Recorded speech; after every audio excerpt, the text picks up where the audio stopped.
O Senhor esteja convosco. Ele está no meio de nós. Proclamação do Evangelho de Jesus Cristo, segundo Lucas. Glória a vós, Senhor.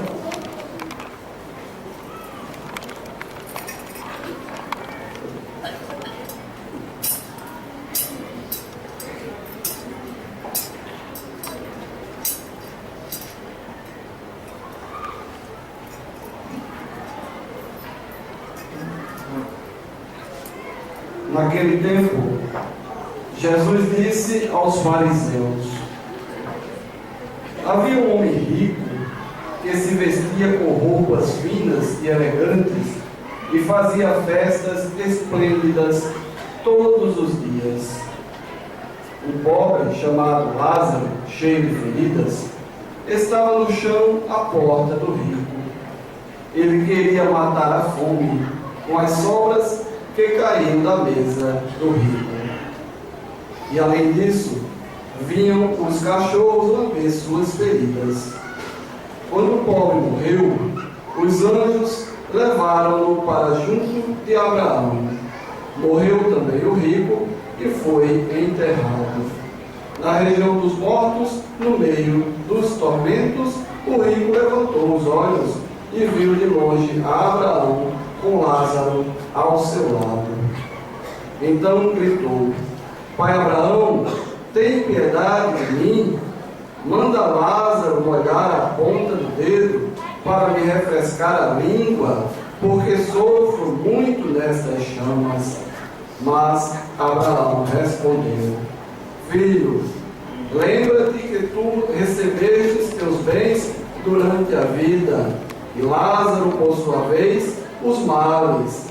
Agora, porém, ele encontra aqui consolo, e tu és atormentado. E além disso, há um grande abismo entre nós.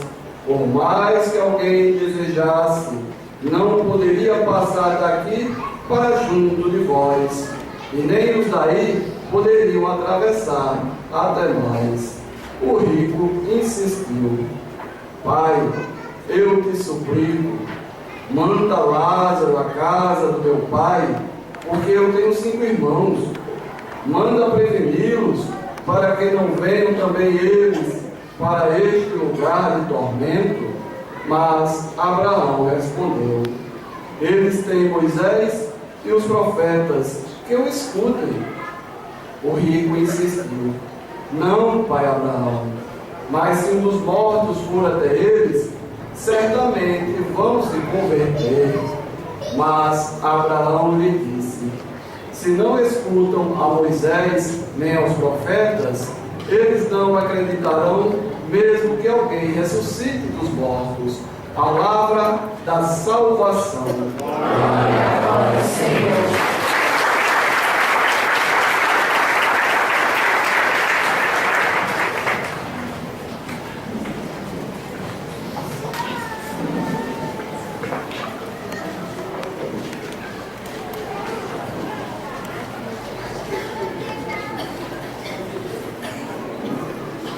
Caríssimos irmãos e irmãs, estamos celebrando a nossa terceira noite da festa do padroeiro, e a festa do padroeiro é sempre um momento de integração da comunidade, é um momento de fazermos a nossa profissão de fé conjuntamente. Temos uma fé conjunta, a mesma fé, fé do Pai, do Filho e do Espírito Santo. Precisamos relembrar isso, precisamos tomar consciência disso, e mais ainda, precisamos conjuntamente, como irmãos, partilhando a mesma fé, professá-la de forma solene, comunitária. E a festa do padroeiro é um momento privilegiado para isso. Então, de modo que, claro, todo o tempo é tempo, mas este tempo, essa semana, ela é apropriada, ela é propícia para isso, porque estamos todos envolvidos no mesmo aspecto, empenhados no mesmo fim. Então, faço aqui um convite a que toda a comunidade se aproxime mais da igreja nesses dias, Participe dos momentos comunitários, sociais que nós estamos promovendo. Participe como puder em família, porque é o momento da gente. A gente vive num mundo tão marcado pelo egoísmo, pelo fechamento, as pessoas sempre procurando se isolar cada vez mais. Este é o momento da gente, romper com essa tentação do isolamento e do egoísmo, vivendo o mais possível em comunidade. Viver em comunidade é um desafio que nós cada vez mais resistimos a ele. O rico que o diga. Nós ouvimos no Evangelho agora proclamado, um Evangelho muito cheio de simbolismo, onde mostra o rico e o pobre. Este trecho é chamado às vezes de um rico opulento, e o pobre Lázaro. O rico opulento e o pobre Lázaro. Lázaro tem nome, o pobre tem nome, é Lázaro. O rico, quem é? É um anônimo. É um anônimo. Mas o seu exemplo de anônimo para o Evangelho é um péssimo exemplo. Diz Lucas que era um homem rico que fazia festas esplêndidas todos os dias. Quem é que aguenta?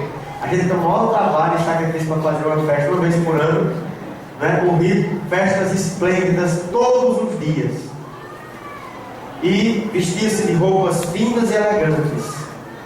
Aqui isso não é problema, parece, Quantos de vocês estão assim? E do outro lado, o pobre Lázaro. O que é que se diz de Lázaro? Cheio de feridas, no chão, estava no chão, à porta do rico. Ele queria matar a fome com as sobras que caíam da mesa do rico. E além disso, vinham os cachorros lamber suas feridas. Disse mais coisas do pobre Lázaro do que do rico. O rico opulento. Não diz no Evangelho que este rico era um explorador dos seus funcionários, dos seus empregados. Não diz no Evangelho que ele era injusto. Não diz aqui no Evangelho que ele praticava maldades. Não diz nada disso. No entanto, se diz apenas que ele era rico. Que ele era rico. Ora, o Evangelho ataca a riqueza nesse sentido. Porque o grande pecado desse rico, como eu digo, não é ter batido nos empregados, não é ter maltratado os empregados, não é ser injusto. O pecado dele é a sua insensibilidade. Insensibilidade.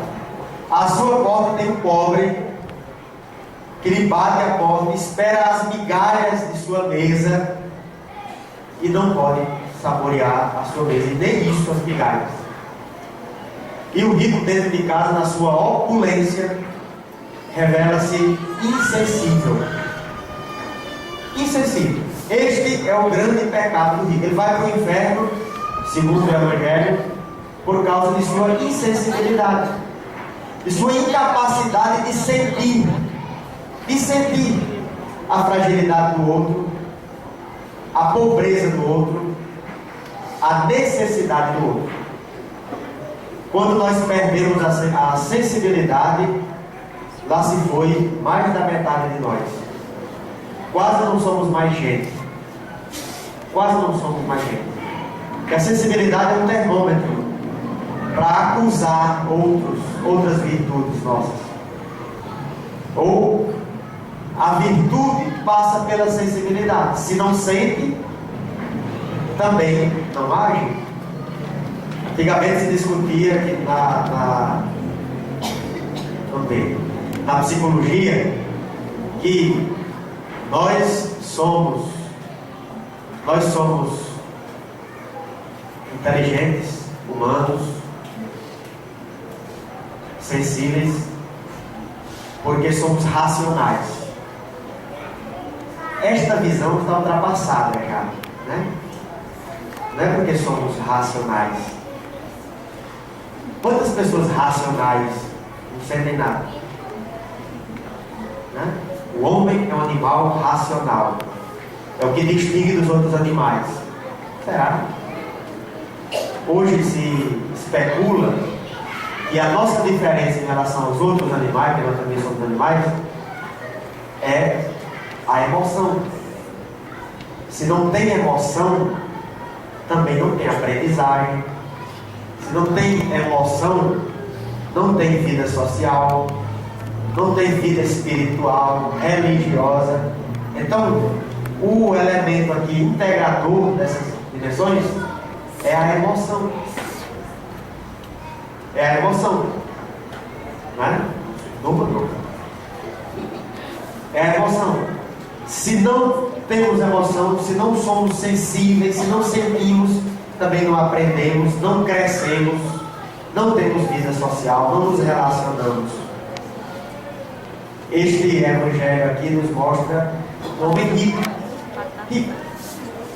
Na dimensão dos bens, dos valores deste mundo, ele era pleno, completo, não faltava nada, né?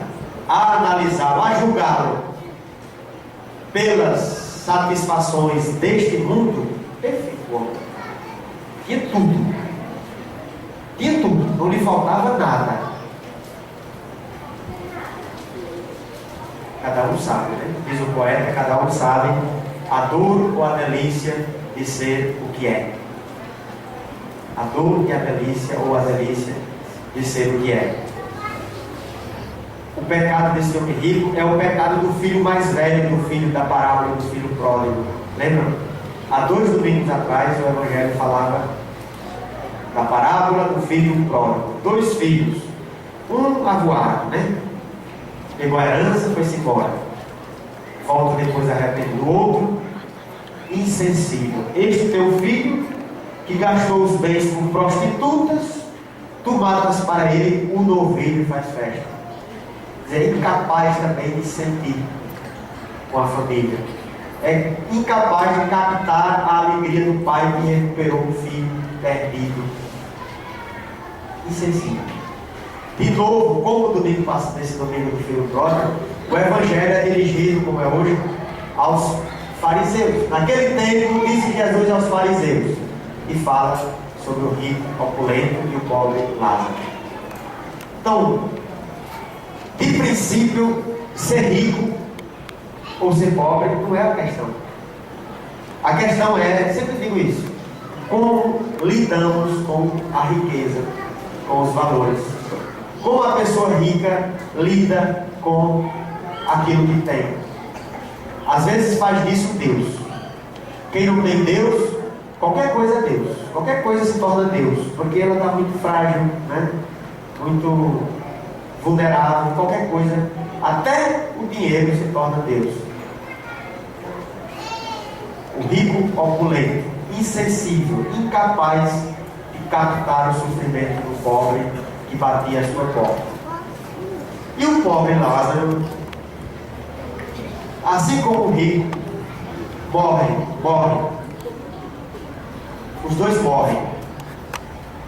E aí a coisa se inverte. Jesus, ao contar esta parábola, ele quer dizer como Deus analisa esta realidade. Ao mostrar que a coisa se reverte, mostra como Deus encara a riqueza e a pobreza. Diz o Evangelho que Lázaro morreu, diz o Evangelho, e os anjos vieram para levá-lo direto a Abraão. E sobre o rico, quando morre, o que diz o Evangelho? O rico morreu e foi enterrado. Olha, os destinos aqui já começam, né, a se mostrarem diferentes. O rico, o pobre, foi levado pelos anjos para junto de Abraão. Na visão judaica, cristã, até muçulmana, islâmica, estar junto de Abraão é o must, né? É o bicho, em termos de salvação e de espiritualidade. Tudo que um crente, uma pessoa de fé deseja é estar junto com Abraão. nós cristãos dizemos, está junto com Jesus, é claro. Para nós, agora Jesus é mais importante do que Abraão. Mas aqui o Evangelho mostra assim que o rico, o pobre, foi levado para junto de Abraão pelos anjos. E o rico morreu e foi enterrado. E agora o julgamento. Será que Deus é insensível também como rico? Será que Deus não tem compaixão daquele homem pobre que foi pobre a vida inteira e nunca possuiu bens deste mundo? Pois não é. Deus lhe dá todos os bens de que a pessoa necessita. Deu a Lázaro estar junto de Abraão. E lá da mansão dos mortos, diz assim o Evangelho, o rico, e rico é tudo igual, né? Rico é tudo igual, só muda a conta bancária, o número. O rico intercede pelo pobre a Abraão. Intercede a Abraão via o pobre. Manda que Lázaro molhe a ponta da língua aqui, a minha língua com a sua saliva, para que essa tormenta passe, se alivie um pouco. Né?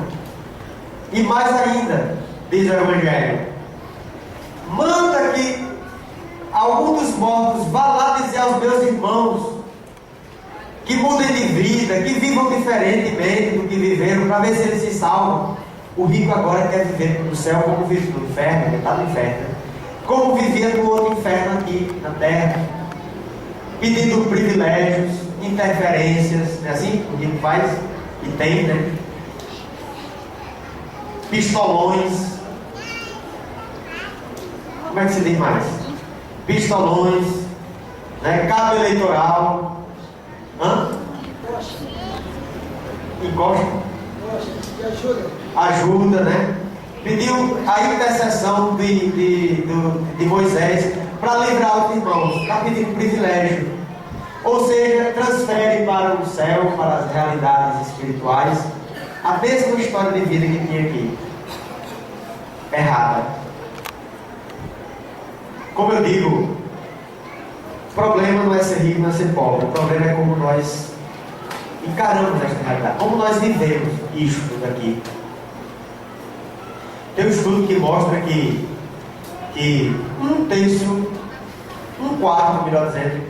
um quarto da população mundial detém 3/4 da riqueza de todo mundo. Isso é muito, não é verdade? Veja bem, 1/4 detém 3/4 da riqueza mundial. É como se você pegasse uma laranja e partisse ao meio, assim, em cruz, né? Em cruz. Então, uma banda dessa laranja, uma parte dela, 1/4, tem, em termos de riqueza, as 3 outras partes. E as 3 outras partes, em forma de população, detêm 25% ou 1/4 da riqueza de todo mundo produzido, né? Todo mundo. Vamos pensar assim: se todos esse 1/4, todos os ricos que representam esse 1/4 tivessem a sua riqueza, acumulassem os seus bens de forma lícita, honestíssima e sem qualquer risco assim de desonestidade, ainda assim esta riqueza faria mal, faria não? Porque estaria concentrada 3/4 da riqueza em 25%, em 1/4. De modo que pobreza deve ser sempre combatida e riqueza deve ser partilhada. Onde tem rico, tem sempre pobre, muito pobre perto. Porque é como se fosse um canal de água passando assim, né? Um rio. Faz uma parede no meio aqui, uma parede, e impediu o curso natural do rio. Então está se concentrando tudo aqui. O que vai para lá são sangrias, migalhas, né? O que vaza daqui. É isso a riqueza. Então a riqueza deve ser sempre partilhada e a pobreza combatida. Não é combater os pobres, não é maltratar os pobres, porque pobres não precisa ter pobre e tal, aí vamos acabar com os pobres, não. Vamos acabar com a cria pobres. Então, o que o Evangelho de hoje nos faz pensar é que nós devemos ter sempre uma relação de sensibilidade, né, em relação ao outro que sofre, pobre ou não. Ter sempre um coração solidário. Talvez esteja aqui a questão, né, fundamental da palavra de Deus, que volta sempre a ela, a questão do amor ao próximo e da solidariedade. Se a gente viver a partir destes dois elementos aqui, a injustiça não haverá mais, a paz será uma realidade concreta em nossa vida, né? Não teremos grandes dramas sociais em nosso meio. Então, vendo este exemplo aqui, e ainda enquanto podemos, enquanto ainda é possível, vamos nos corrigir, né? Vamos procurar ter uma relação saudável com os dons que Deus nos deu, de modo que eles não nos atrapalhem, eles não sejam um empecilho para a nossa vida e não sejam elementos importantes assim para a nossa queda. Louvado seja nosso Senhor Jesus Cristo. Para sempre seja